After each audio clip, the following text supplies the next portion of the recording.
lekker om vanoggend hier te wees. En ek was geseënd genoeg om vanoggend eers by Faith Fellowship te kon bywoon en die helfte van hulle diens te kon bywoon en op pad na Faith Fellowship toe en al die pad terug was ek geseënd om tussen die groen weivelde te ry op pad kerk toe. En ek sê vir Jacques vanoggend toe ek daar ry toe kyk ek vir die eerste keer daai kant toe na die linkerkant toe. En ek sien net die klomp skape wat almal daar op in die gras staan en hulle eet, maar ek sien geen herder nie. En ek sien net hulle is almal so wyd versprei, geen rigting nie. En ja, dit was net wonderlik om dit met my eie oë te kon sien weer eens vanoggend. En ja, ek hoop dat hierdie boodskap vanoggend vir julle sal aanmoedig, soos wat dit my aangemoedig het, en dat dit vir julle vreugde sal bring, soos wat dit vir my vreugde gebring het. Psalm 23 is 'n bekende psalm wat ons almal ken. Meeste van ons ken dit 10 en uit ons kop uit al. En ja, is 'n belangrike psalm. Daar's soveel lesse wat ons uit hierdie een psalm kon leer. Vrydag het ek saam met Pastor Kel en saam met Nico in 'n koffiewinkel gesit en ons kon net vir ure en ure aan een gesels oor die wonderlike lesse wat in hierdie psalm is. En daar's regtig nie genoeg tyd in die dag om deur elke liewe les te gaan wat in hierdie psalm is. Ons kan net uitbrei op hoe wonderlik ons God is en wat 'n herder hy vir ons is. En dan wil ek ook net sê, gelukkige Vadersdag aan al die paas in ons gemeente. Ons weet dit is 'n moeilike rol wat julle speel in julle huishoudings as die hoof van die huishouding en wat so 'n belangrike werk dit is om die huishouding te kan lei in die woord van God. En vanoggend gaan ons kyk na die beste voorbeeld, ons hemelse Vader, wat 'n herder hy vir ons is, wat 'n pa hy vir ons is, hoe hy vir ons sy skape lei, en dan hoe die mans natuurlik die paas hulle families kan lei. So, julle kan julle Bybel so lank vat na Psalm 23 toe, en ons gaan die hele Psalm doen, net die 6 verse, en dan soos Pieter gesê, dan gaan ons die nagmaal doen. Soos wat ons hierdie Psalm lees en deurkyk, is dit belangrik om in die agterkant van ons kop te hou, dat Dawid was 'n herder gewees vir baie jare. Hy het groot geword as 'n herderseun. Hy was meeste van die tyd alleen daar buite in die weivelde besig om die skape te lei. En ek seker van die Here het vir hom baie geleer in daardie jare.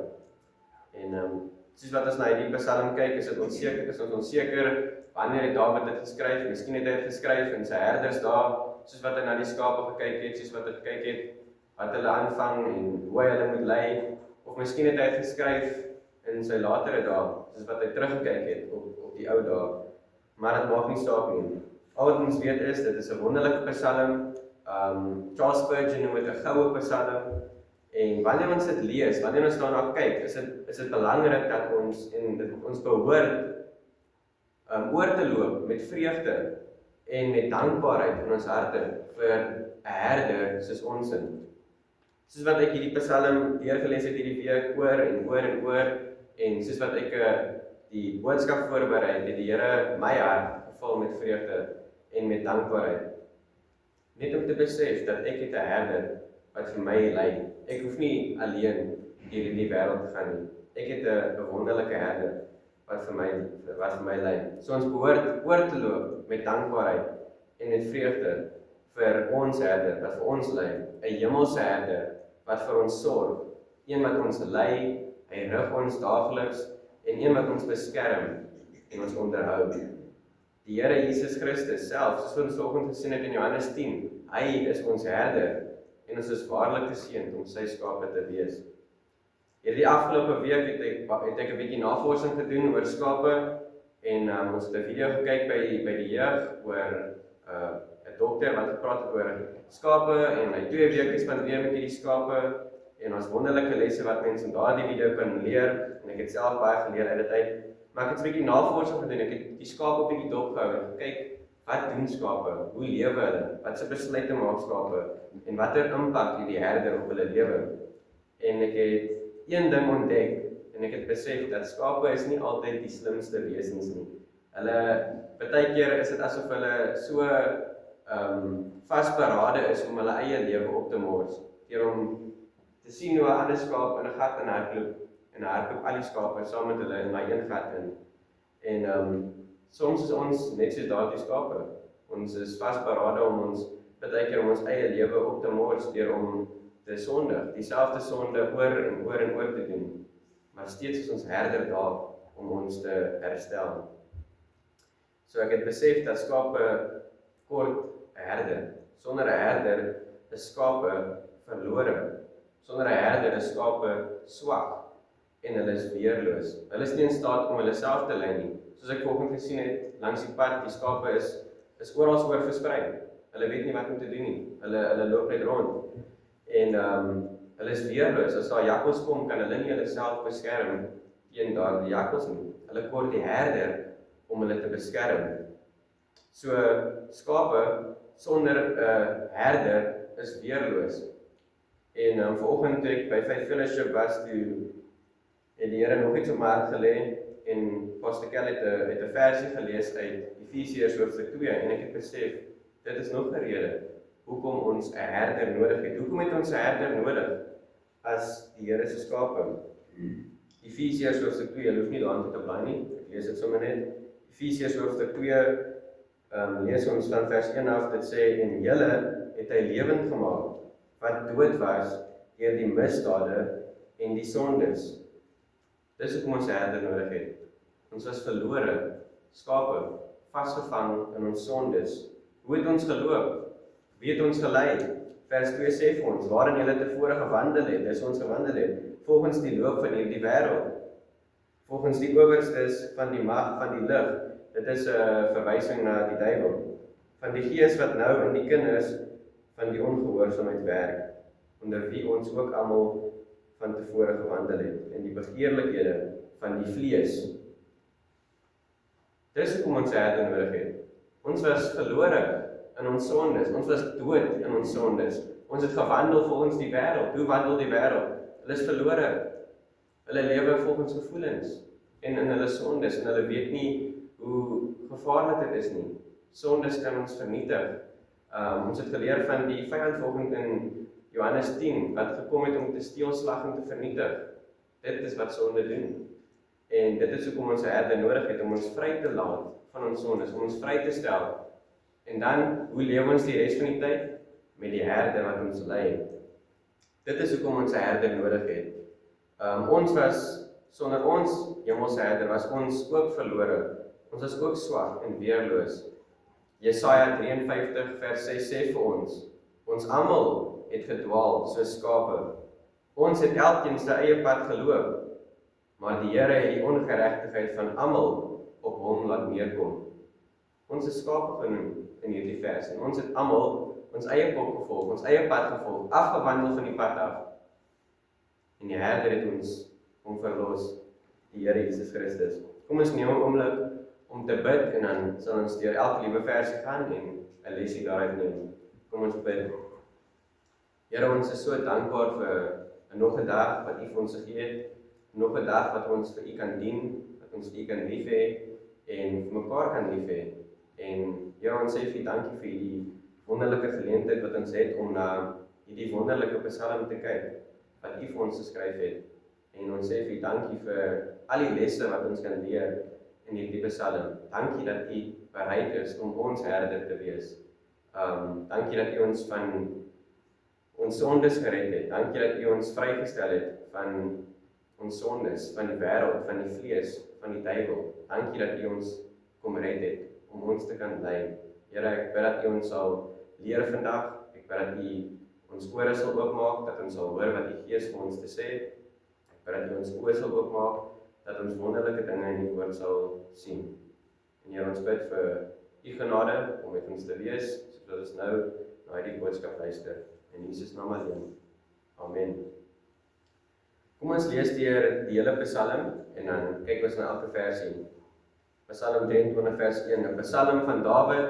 Hy sê, die Here is my herder, niks sal my ontbreek nie. Hy laat my neerlê in groen weivelde, na waters waar is, lei hy my heen. Hy verkoop my siel, hy lei my in die spore van geregtigheid, om sy naam omwil. Al gaan ek ook in die dal van doodskade weer, ek sal geen onheil vrees nie, want U is met my. U stok en U staf, die vertroos my. U berei die tafel voor my aangesig, teenoor my teestanders. U maak my hoof vet met olie, my beker loop oor. Net goedheid en guns sal my volg al die dae van my lewe, en ek sal in die huis van die Here bly, in die lente van dae. Wat 'n wonderlike psalm. In vers 1 sien ons Dawid sê, die Here is my herder.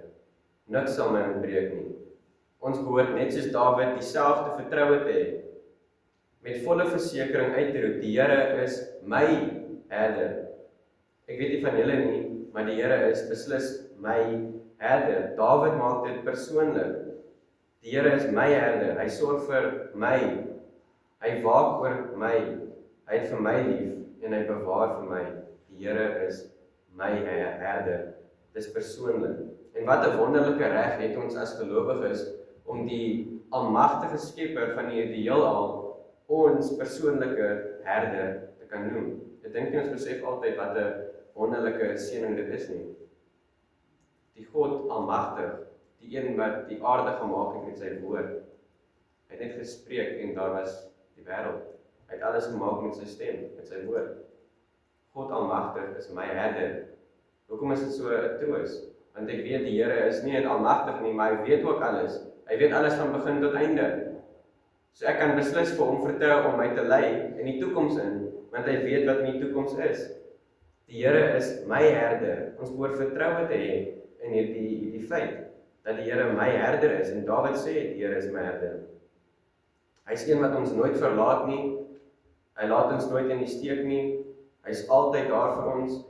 Die Here is my herder. Dit maak nie saak wat my omstandighede is nie. Wat ek ook al in die lewe mag teekom nie. Ek kan weet dat ek is onder die sorg van my hemelse herder. Charles Spurgeon het geskryf, hy het wonderlik geskryf, hy het gesê, omdat die Here my herder is, sal niks my ontbreek nie. Ek sou andersins kon gebrek ly, maar wanneer die Here my herder is hy in staat om my behoeftes te voorsien. En hy is verseker gewillig om dit te doen, want sy hart is vol liefde. En daarom sal niks my ontbreek nie. Ek sal nie gebrek ly aan tydelike dinge nie, kan hy nie, voer hy nie die kraaie, en laat hy nie die lelies groei nie. Hoe kan hy dat sy kinders dan honger ly? Ek sal nie gebrek ly aan geestelike dinge nie. Ek weet dat sy genade genoeg is vir my. As ek in hom rus, sal hy vir my sê, en openbaar jou krag is ooreenkomstig van jou dae. Ek besit dalk nie alles wat ek begeer nie, ek het dalk nie alles wat ek wil hê nie, maar ek sal beslis nie gebrek ly nie. Daar is baie mense ryker en wyser as ek, en hulle ly gebrek. Maar die Bybel sê, die jong leeu's ly gebrek. Die skrif is bietjie klein. Die jong leeu's ly armoede en het honger, maar die wat die Here soek, het geen gebrek aan enige goeie ding nie. Kom wat wil, as hongersnood die land sou verwoes, of rampspoed die stad sou vernietig, sal niks my ontbreek nie. En selfs die dood met sy somberheid sal my nie behoeftig nie. Ek het alles en alles in oorvloed. Nie omdat ek 'n goeie voorraad van geld in die bank het nie. Nie omdat ek vaardigheid van my eie het om my brood te verdien nie, maar omdat die Here my herder is. Die goddelose het altyd gebrek, maar die regverdige nooit nie. 'n Sondaar se hart is ver van tevredenheid, maar 'n genadige gees woon in die paleis van tevredenheid. Dit is so waar. Ons hemelse Vader ken elke liewe behoefte wat ons het. 'n Goeie herder weet altyd wat sy skape nodig het. Skape het genoeg kos nodig. Anders is hulle rusteloos. 'n Goeie herder weet dit. Hy weet dat sy skape ten minste 8 uur per dag nodig om te wei, sodat hulle genoeg het om te eet. En aan die einde van die dag sal die herder, 'n goeie herder, sy skape bymekaar roep en hulle maag voel om seker te maak dat hulle genoeg geëet het. En net so kan ons weet dat ons hemelse herder vir ons genoeg kos het, om ons te onderhou. Ek kan net vir myself praat, maar as 'n skaap van die hemelse, van my hemelse herder, kan ek getuig dat ek nog nooit honger gaan slaap het nie. Want die Here is my herder, en hy voorsien vir my. Filippense hoofstuk 4 vers 18 vers 20 sê, maar ek het alles ontvang, en het oorvloed.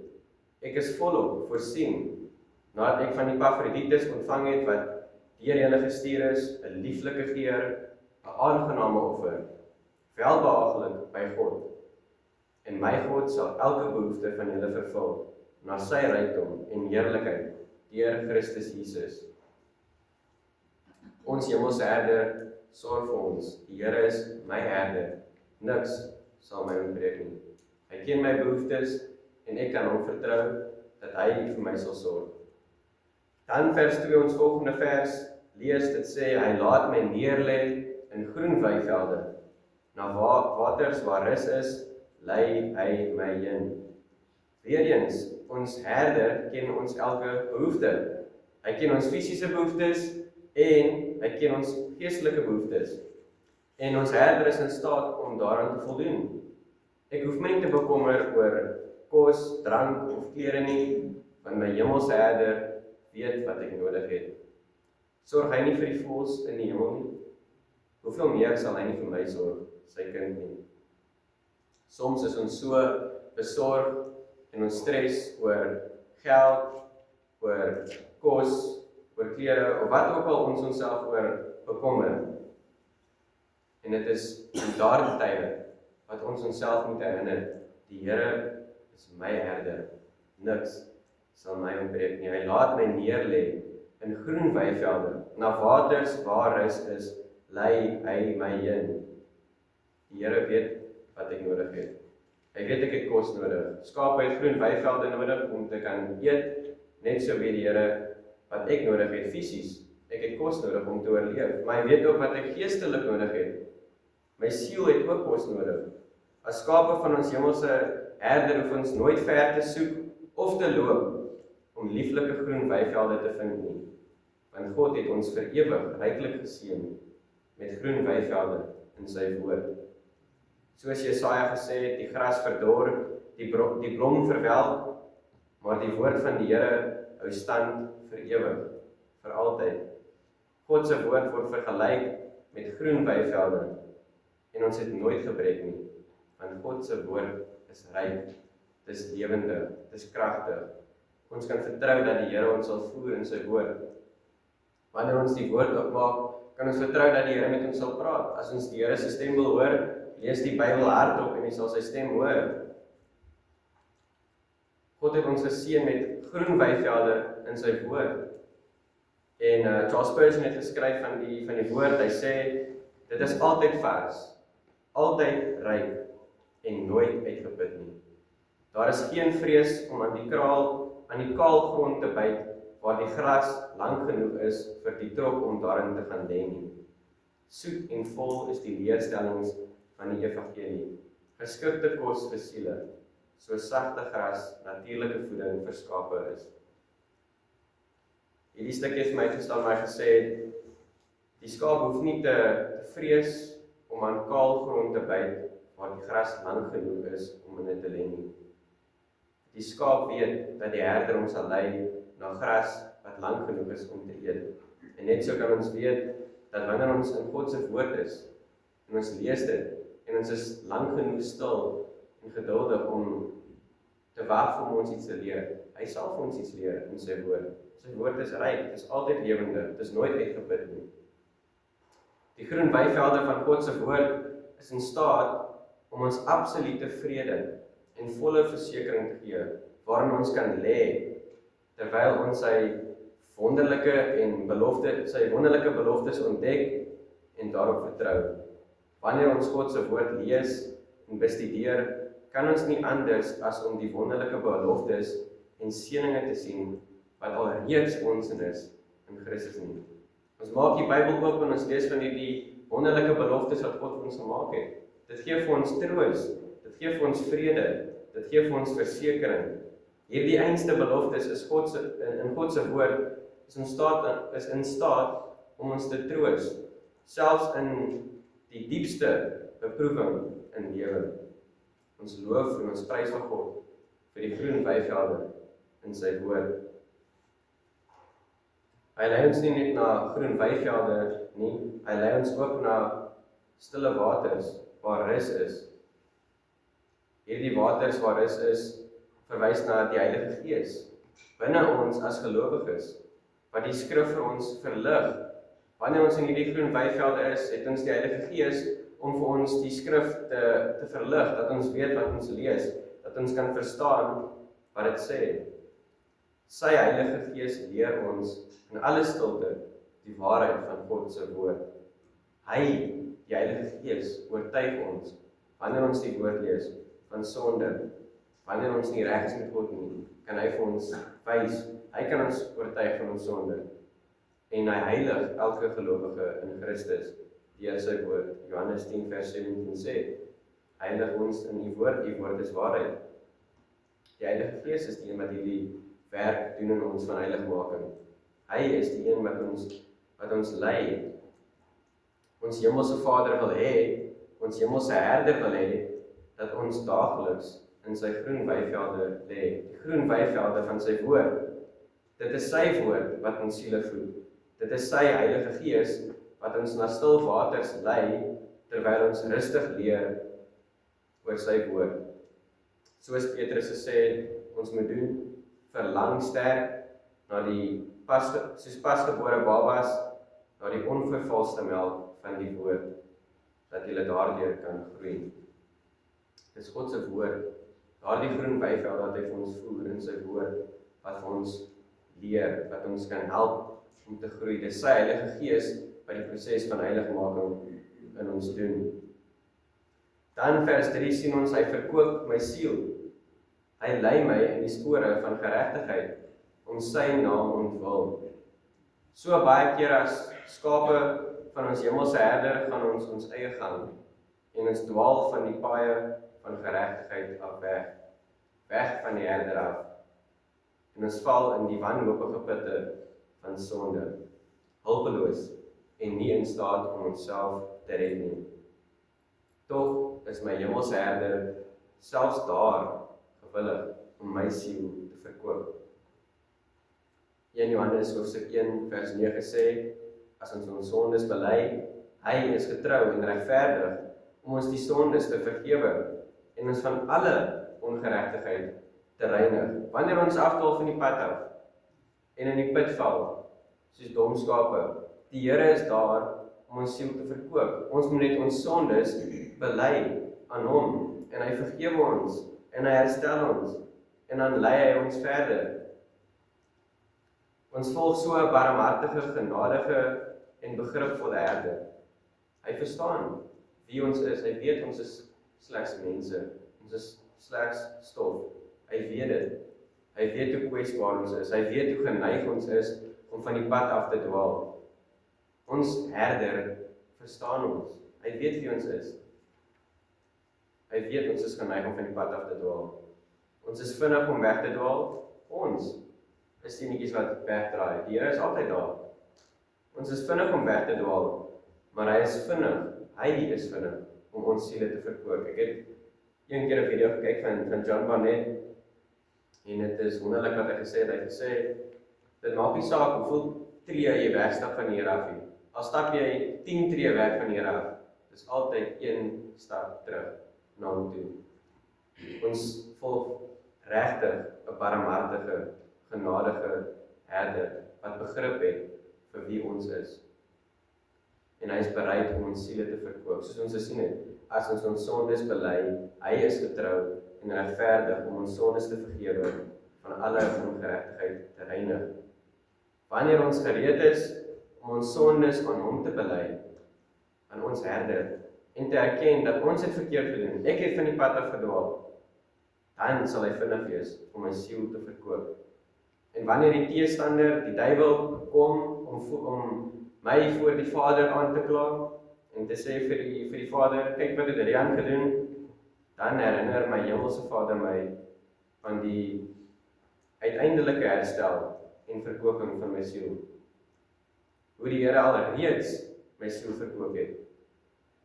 My hemelse Vader herinner my aan hoe hy my siel verkoop het, deur om sy lewe vir my af te lê. Hy het die 99 ander skape gelos, agtergelaat om my, die een verlore skaap, te gaan haal, om hom te vind. Sy bloed het my skoon gewas van al my vorige sondes, al my huidige sondes en al my toekomstige sondes. Hy het my siel verkoop.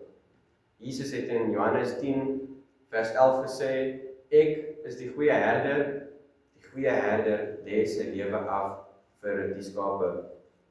My herder het sy lewe aan die kruis afgelê. Hy het gesterf en is begrawe en het 3 dae later opgestaan uit die dood. Hy het alles gedoen om my siel te verkoop, om ons siele te verkoop, om ons te vergewe van ons sondes, om ons vry te stel en dan om ons te lei in die spore van geregtigheid. Ons herder wil ons lei en ons behoort om in gehoorsaamheid te volg. Jesus het gesê, my skape luister na my, hulle hoor my stem en hulle volg my. Hulle hoor nie die ander een se stem nie. Die skape ken nie hulle herder se stem. En ons behoort ons herder se stem te hoor. Hoe praat hy met ons vandag? Hy praat met ons in sy woord. Ons behoort dit te hoor en dan te doen wat dit sê, in gehoorsaamheid. My skape luister na my stem. Hulle volg my. En Jesus het gesê, as ons hom lief het, sal ons sy wette volg. Die Here Jesus Christus roep ons om in sy spore van geregtigheid te wandel. Daagliks roep sy woord tot ons siele om in geregtigheid te wandel. Dat ons in wysheid sal loop. Spreuke hoofstuk 1 sê vir ons van vers 20 tot 23, dit sê, wysheid roep hardop daar buite, sy verhef haar stem op die pleine, op die hoek van die rumoerige strate roep sy, by die ingange van die poort in die stad spreek sy haar woorde, hoe lang sal julle eenvoudigheid lief hê, en spotters lus hê om te spot, en dwaase kennis haar. Wend julle tot my teregwysing, dan sal ek my gees vir julle uitstroom, en my woorde aan julle bekend maak. Dis wat die Here wil doen. Hy wil sy woorde aan ons bekend maak. Ons moet net luister. Ons beself wend tot wysheid. Ons hemelse Vader, ons hemelse herder, wil hê dat ons in die weë van geregtigheid moet loop. Ons moet eerstens leer in sy woord, en dan moet ons volg. Die vraag is nie, gaan my herder vir my lei nie, want hy lei my altyd. Die werklike vraag is, gaan ek volg? Daai is die eintlike vraag. Hy is altyd daar, hy is altyd bereid om ons te lei. Soos ek al van tevore gesê het, ons is die een wat wegdraai van hom af. Hy staan net daar, hy is bereid om ons te lei. Ons moet net bereid wees om te volg. Ons herder kan nie geblameer word vir die kere wat ons afhandel van die pad af nie. Ons kan hom nie blameer nie. Ons raak eiesinnig, ons dink ons weet beter, en dan wandel ons van die pad af, en ons weier om te volg waar sy stok ons lei. Dis ons skuld. Ons het 'n getroue herder wat altyd langs ons kan staan, wat ons wil lei. En so dikwels raak ons eiesinnig. Ons raak soos dom skape, en ons hardloop in dieselfde putte as tevore. Ons kry seer, ons sit vas, totdat ons herder roep, en hy kom, hy verkoop ons siel, en hy gaan voort om ons in die weg van geregtigheid te lei. Prys die Here. Dan vers 4, al gaan ek ook in die dal van doodskaduwee, sal ek geen onheil vrees nie, want U is met my. U stok en U staf, die vertroos my. Baie gelowiges het al hierdie vers op hulle sterfbed gesing, want dit is 'n wonderlike vers. Al gaan ek in die dal van die doodskaduwee, sal ek geen onheil vrees nie. Baie mense vandag is bang vir die dood. Hulle is bang om dood te gaan. Elke liewe mens is bang om dood te gaan. Tog is ons almal op die pad na hierdie dal toe, die dal van die doodskaduwee. Ons almal gaan eendag hierdie bestemming bereik. Vir ongelowiges is dit vreesaanjaend, Maar vir ons as gelowiges is dit wins, soos Paulus gesê het in Filippense. Vir my is die dood wins. Dawid skryf, al gaan ek ook deur. Dawid sê nie al gaan ek ook in nie, want as jy ingaan dan bly jy daar. Hy sê al gaan ek ook deur, met ander woorde ek gaan in en ek gaan uit. Vir die gelowige is die dood bloot 'n middel waardeur ons deurdring in die ewige lewe. Die dood is nie die einde nie. Dit is slegs die middel waardeur ons gaan om wakker te word in die hemel. Al gaan ek ook deur die dal van die doodskade. Ek gaan in en ek gaan uit. En ek kom aan die ander kant uit as 'n gelowige in die ewige lewe by my Redder. Charles Spurgeon skryf, ons gaan deur die donker tonnel van die dood en kom tevoorskyn in die lig van onsterflikheid. Ons sterf nie, ons slaap, maar net om in die heerlikheid wakker te word. Die dood is nie die eis nie, net die voorportaal, nie die doel nie, net die deurgang daartoe. Die dood het sy angel verloor. Ons herder het die dood oorwin. Hy het opgestaan uit die dood en so sal elke liewe een wat glo in hom, dat hy in die kruis gesterf het vir my. Hy het die prys betaal. Hy was begrawe. Hy het 3 dae later opgestaan vir my, om my sondes te betaal. Elkeen wat in hom glo as hulle redder, hulle sal ook op daardie dag opstaan, wanneer hulle doodgaan of in die weg kom. Moenie bang wees vir die skaduwee nie. Let wel, dit is net 'n skaduwee. En agter elke skaduwee is daar 'n lig. Die skaduwee van die dood staan aan die einde van ons pad. Maar agter dit skyn die hemel helder. So moenie bang wees vir die doodskaduwee nie, want die skaduwee van 'n hond kan nie byt nie. Die skaduwee van 'n swaard kan nie doodmaak nie. Die dood is verslaan, en so ook ons vrees daarvoor. Die kuur vir hierdie vrees is om te besef dat die herder selfs met ons is wanneer ons onsself in hierdie dal bevind. Sy stok en sy staf is daar om ons te vertroos. Die stok en die staf is baie vertroostend vir skape. Dit is 'n troos vir hulle om te weet dat die herder het 'n stok en hy het 'n staf. Die stok doen wat?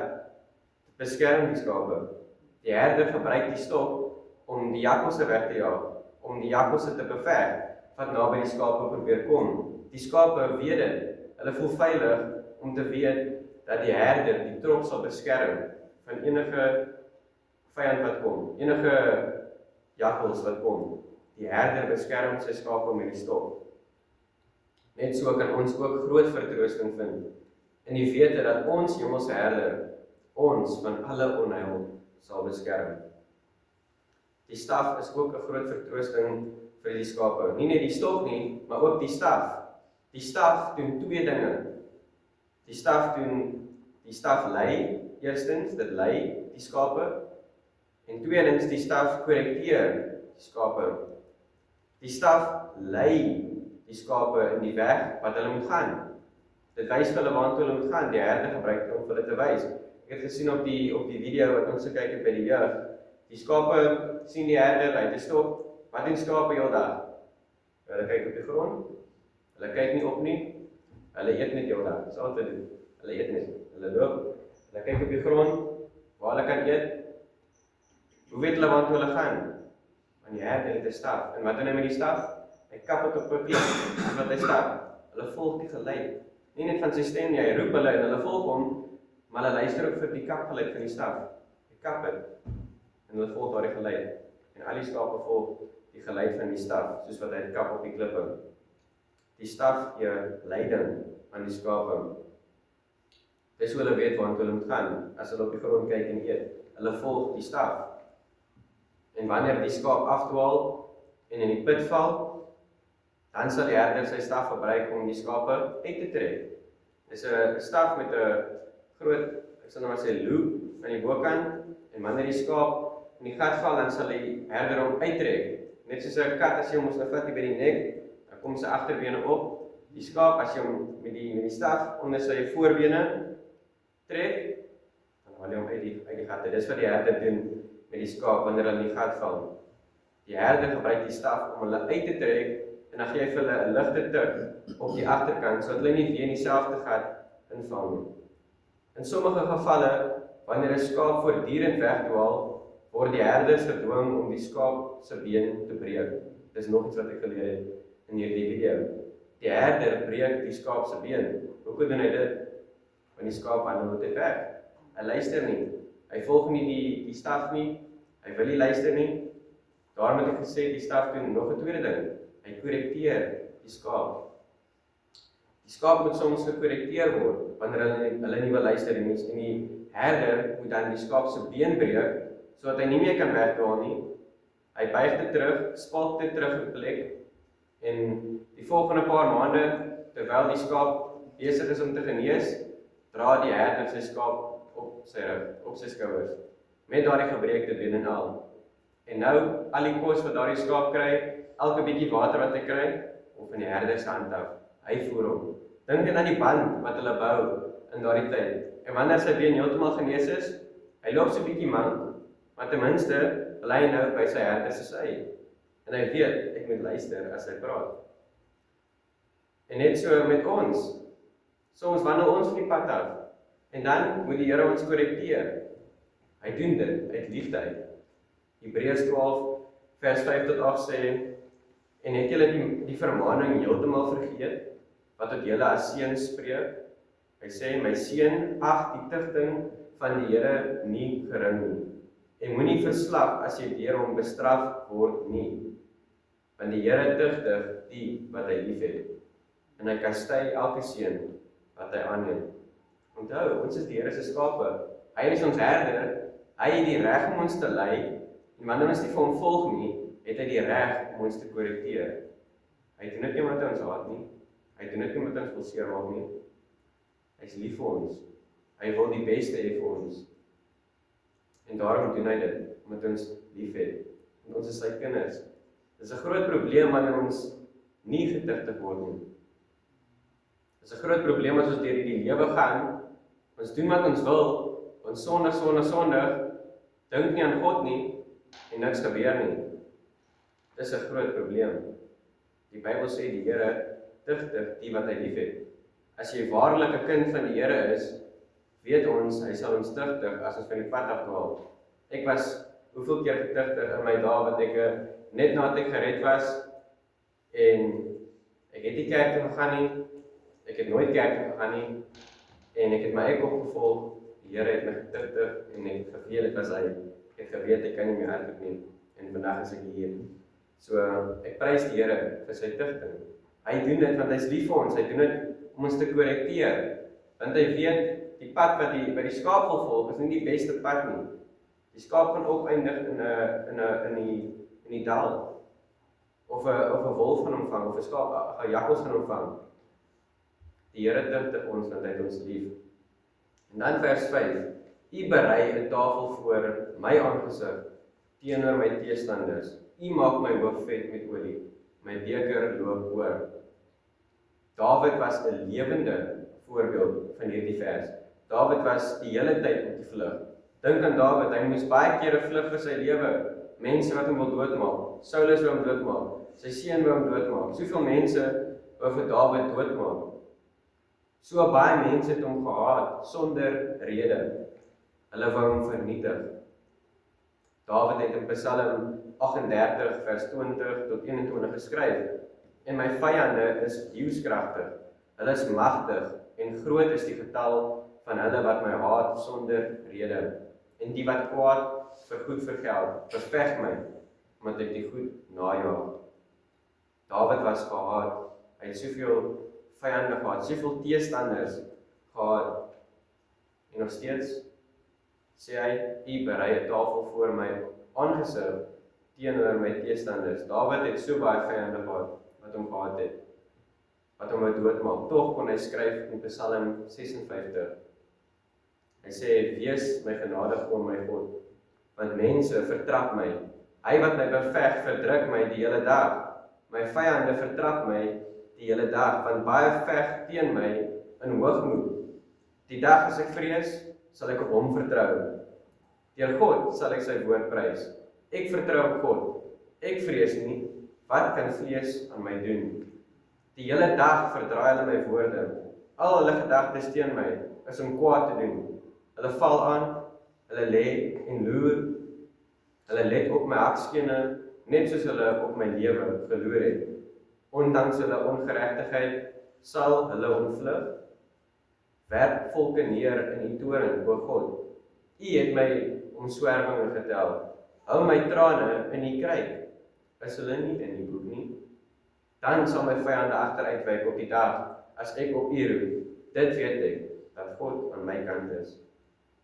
Deur God sal ek die woord prys. Deur die Here sal ek die woord prys. Ek vertrou op God. Ek vrees nie. Wat kan mens aan my doen?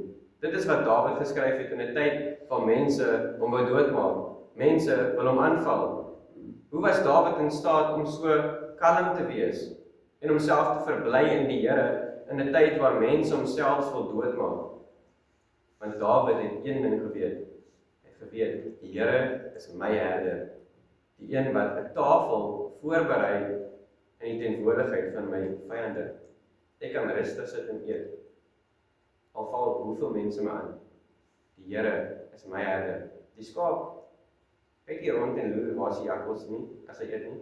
Hy weet die herder is daar om te beskerm. Hy kan eet rustig met die wete dat hy herder om beskerm.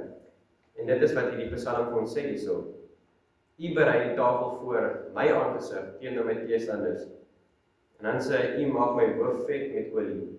My beker loop oor. Dr. Randall Smith in hierdie video vertel hoe hy dit met sy eie oë gesien het. Skape het 'n baie ligte vel. En as gevolg hiervan kry hulle maklik 'n koors in die nag van al die sonblootstelling gedurende die dag. Wat die herder dan sal doen is, hy vat sy skape, hy laat hulle in 'n ry staan en een vir een sal hy hulle koppe met olie salf en dit invryf. Dr. Randall het vir die herder gevra of dit die skape help, waarop die herder geantwoord het, ek weet nie, hulle het my nog nie vertel nie. Ek dink nie dit vat hulle pyn weg nie. Ek dink dit vertroos hulle, net om te weet dat ek oor hulle pyn sorg. Ek sorg vir hulle in hulle pyn. En die skape sal dan rustig gaan lê. Die olie in hierdie storie wat Dr. Randall vertel, en hy het sy eie oë gesien, dat die skape, wanneer hulle hierdie koors het, vryf die herder hulle kop in met olie, en dan gaan lê hulle rustig as die koors weg is. Maar die skape weet net, hulle is net vertroos deur om te weet dat die herder vir hulle omgee, selfs in tye wat hulle pyn het. En net so kan ons ook troosting vind daarin, om te weet dat ons Hemelse Vader besorg is oor ons pyn. Staan dit dan nie in 1 Petrus 5 vers 7, werp al julle bekommernisse op hom nie, want hy sorg vir julle. Hy gee om vir ons. Hy is ons herder.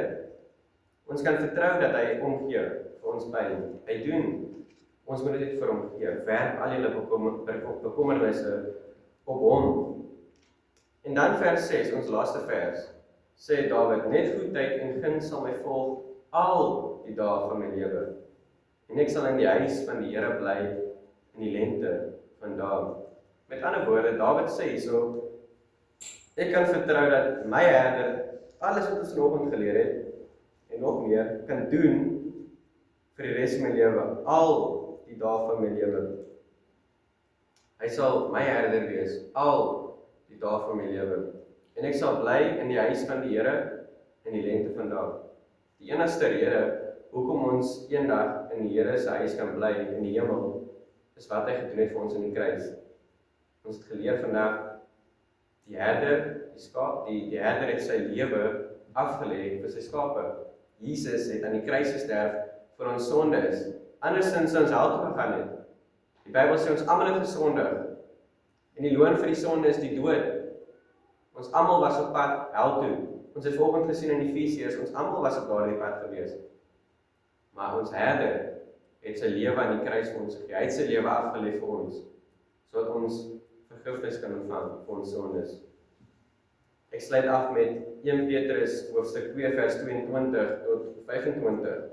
Dit sê, hy wat geen sonde gedoen het nie, Jesus, en in wie sy mond geen bedrog gevind is nie. Wat toe hy uitgeskel is, nie terug uitgeskel het nie, toe hy gelei het, nie gedreig het nie, maar dit oorgegee het aan hom wat regverdig oordeel. Wat selfs ons sondes in sy liggaam op die kruishout gedra het, sodat ons die sondes kan afsterwe en vir geregtigheid kan lewe. Hy het ons sondes op homself gevat en sy geregtigheid op ons gesit. Dis wat aan daardie kruis gebeur het.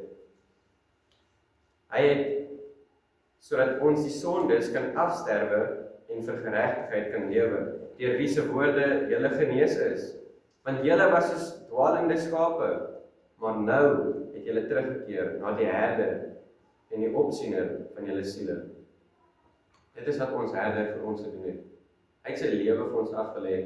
En nou, soos wat ons die nagmaal gaan neem, is dit belangrik dat ons, wanneer ons dit neem, dink aan hierdie. Hoekom doen ons die nagmaal? Om te onthou wat die Here vir ons aan die kruis gedoen het. Om te onthou